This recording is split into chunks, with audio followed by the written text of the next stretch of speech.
voll wie im Glasgow. Wenn ich verkaufe.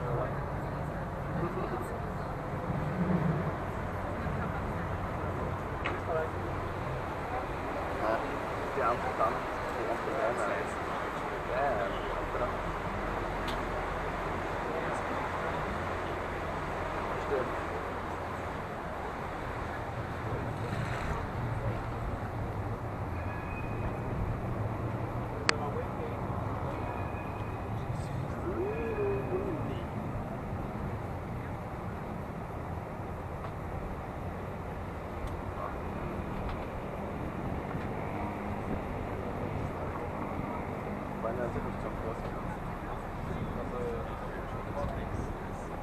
So again, welcome.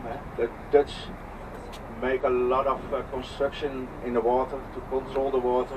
You heard also the central station was built in the water. In the old days, this water was belonging to the sea, and from this part the sea ships, the VO sea ships, departed all over the world. On the right, the church name is the St. Nicholas Church, and St. Nicholas is the saint for the seafarers.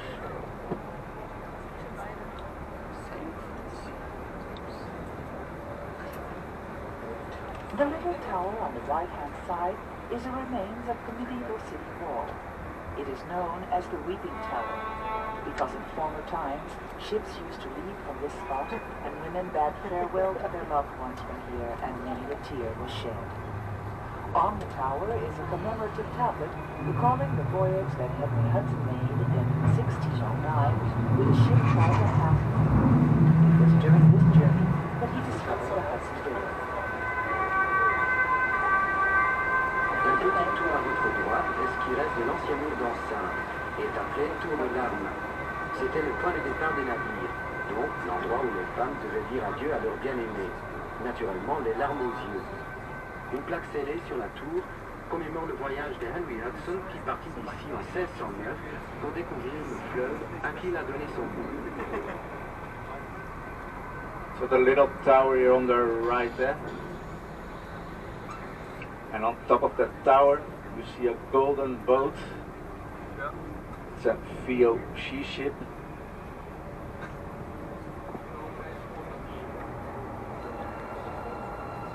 And the name of the VOC ship from where Hudson sailed to America, that was the Half Moon. And the city New York had built a replica of it, and it's now in the Netherlands, and you can visit it.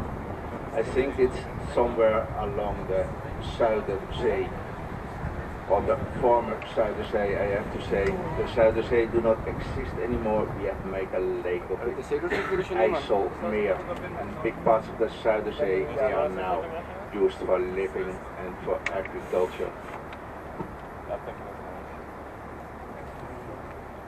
On the right-hand corner, you can see a large building that is noticeable because of its size and architecture.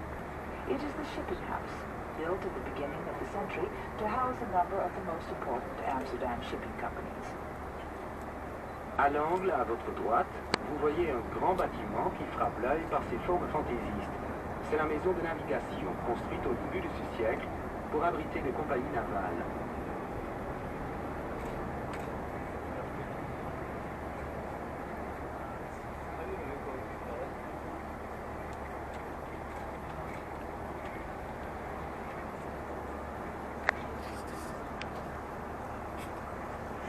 So the big building here with the flags on it, it's now an hotel, Amrad Hotel, but in the old days a ship's office. And now all the offices are now outside of the city and not anymore in the center. And they give the building a new function.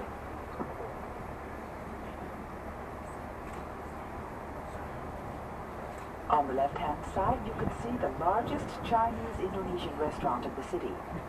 This floating restaurant, which is a smaller version of a famous one in Hong Kong, can seat up to 900 people. À votre gauche, vous voyez le plus grand restaurant chinois et indonésien de la ville, le Sea Palace. Ce restaurant flottant est la copie d'un restaurant célèbre de Hong Kong et peut recevoir jusqu'à 900 personnes. Ist die Frage, ob es da ist.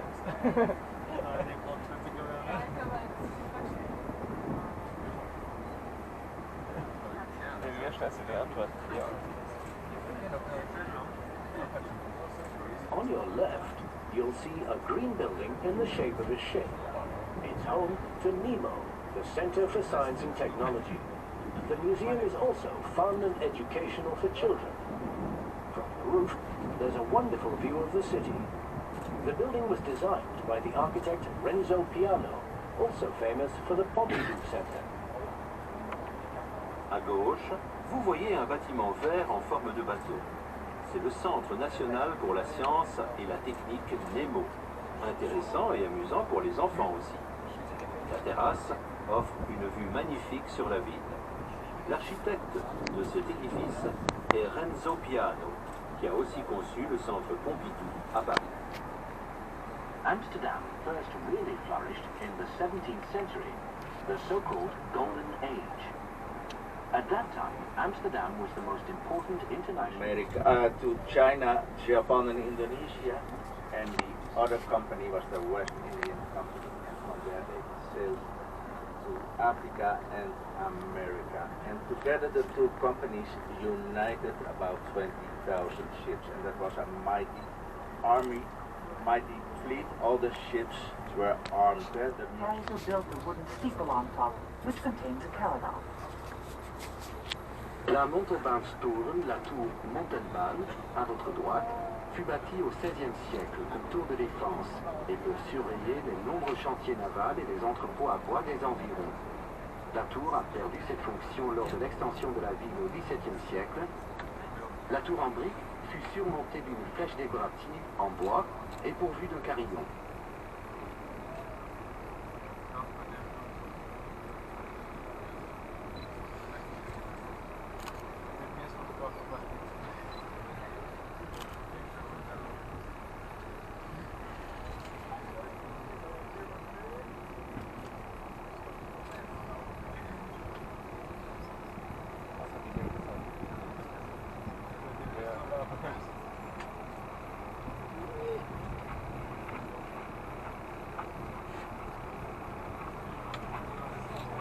So look here on the right, very nice boat, man, make music on it.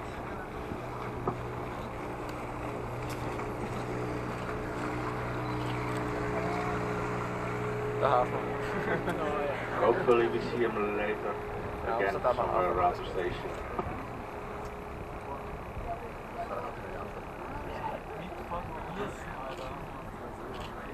In the old days, ships coming from abroad could come into Amsterdam as far as here. They could not enter further into the city because of the limits imposed by the locks. The cargoes were unloaded here and stored in the warehouses, where, on the left-hand side, you can see a number still remaining. And from there, the goods would be transferred into much smaller boats and distributed around the city. Autrefois, les navires arrivaient jusqu'ici.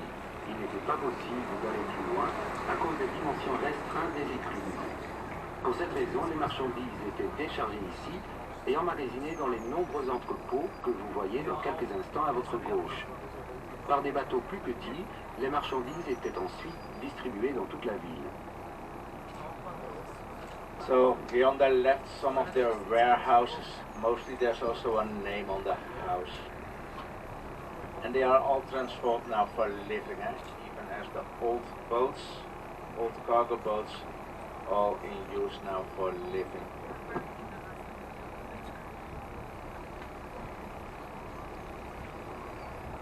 In a few moments, we will go into the old city via one of the 16 former sea locks. These locks around the city date back to the 17th century. Before then, the canals were in direct connection to the Zuider Zee, as a result of which the water was subject to the tides. Cellars and streets were regularly flooded.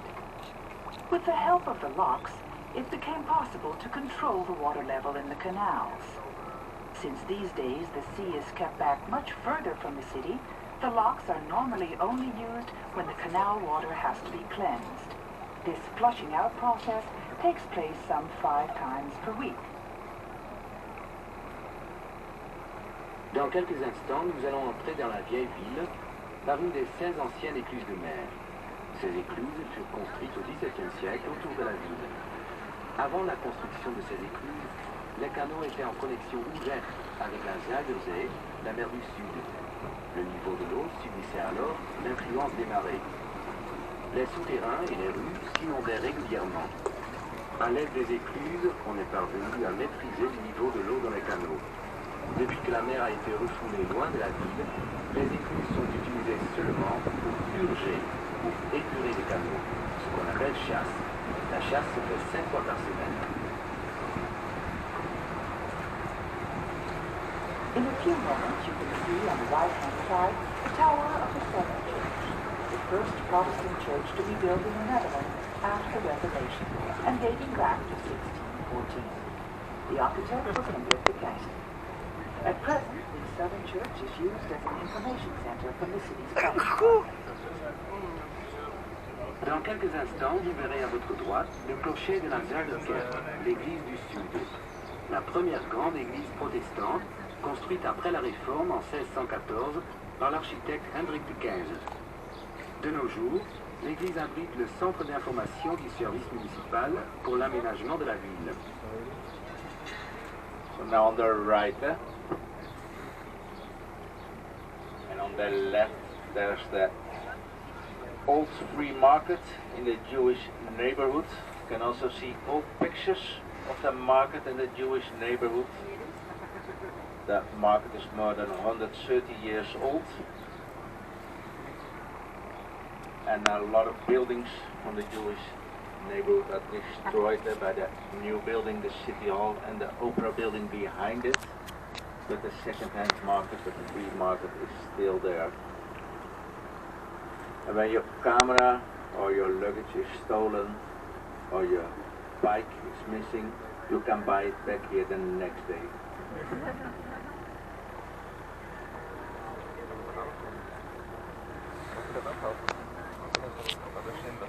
In a few moments, we will leave this canal and arrive on the Amstel River, which, unlike the numerous canals in Amsterdam, is the only natural waterway in the city, and from which Amsterdam derives its name. Dans quelques instants, nous allons quitter ce canal pour arriver sur l'Amstel. Contrairement aux centaines de canaux, l'Amstel est le seul cours d'eau naturel de la ville. C'est à cette rivière qu'Amsterdam doit son nom. The western part of the Netherlands, where Amsterdam is now situated, was before the 11th century very marshy and scarcely populated, an area where the sea had a free hand. Not until after the year 1000 did colonists trek along smaller and larger rivers to the north. They established themselves in farms along the banks and began the reclamation of peat ground for agrarian use. They also settled along the banks and at the mouth of the river Amstel, and around the year 1270 a dam was built, closing off the mouth of the river to protect the people against the tides of the Zuiderzee. The settlement that grew along the dam got the name Amsterdama, and later Amsterdam. La partie occidentale des Pays-Bas, où la ville d'Amsterdam est située, était avant le XIe siècle très marécageuse et peu peuplée. La mer y jouait librement. Ce n'est qu'après l'an 1000 que des colons se rendirent vers le nord et s'établirent le long des fleuves et rivières et commençaient à défricher et à cultiver les tourbières. Ainsi, les premiers habitants d'Amsterdam se sont établis le long des berges marécageuses et sur l'embouchure de l'Amstel. Vers 1270, ils construirent dans la rivière une digue de fermeture pour se protéger contre les marées de la Zuiderzee. La communauté autour de cette digue prit le nom d'Amstelrotterdam, plus tard celui d'Amsterdam. So the dam is by the dam square, and that's a kilometer to the right of us. So we turn around here in the river Amstel because I want to show you the dancing houses. You see the houses stand in all kinds of positions, and it looks a bit that they are dancing. Some lean to the right and others to the left, and also they hang in front. There are 7 houses and they all now belong to the hotel. It's a very touristic point. And also here you see again a better view of the southern church offices or warehouses. Warehouses are only to be found on the first, older one.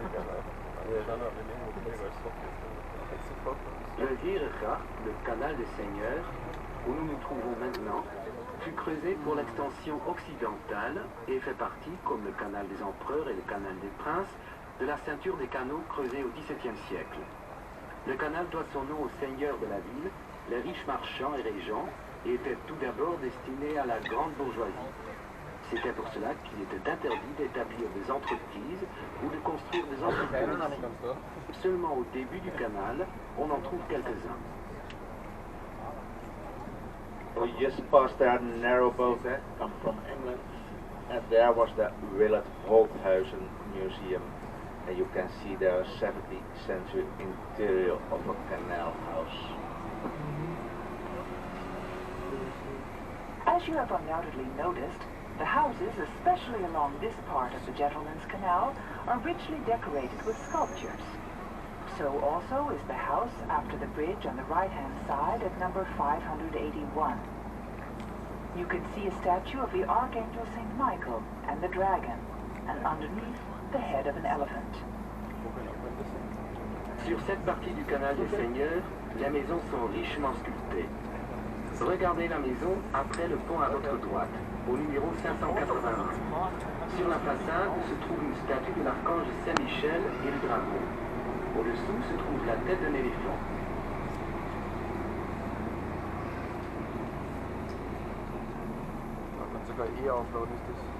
So St. Michael and the Dragon. A little bit further, another museum, a museum for bags and purses. And on the opposite side, 7 canal houses, all now belonging to an hotel, Hotel Waldorf Astoria. It's a very distinguished and expensive hotel, costs you about 1,500 euros a night to stay there. It's one of the expensive hotels now in Amsterdam.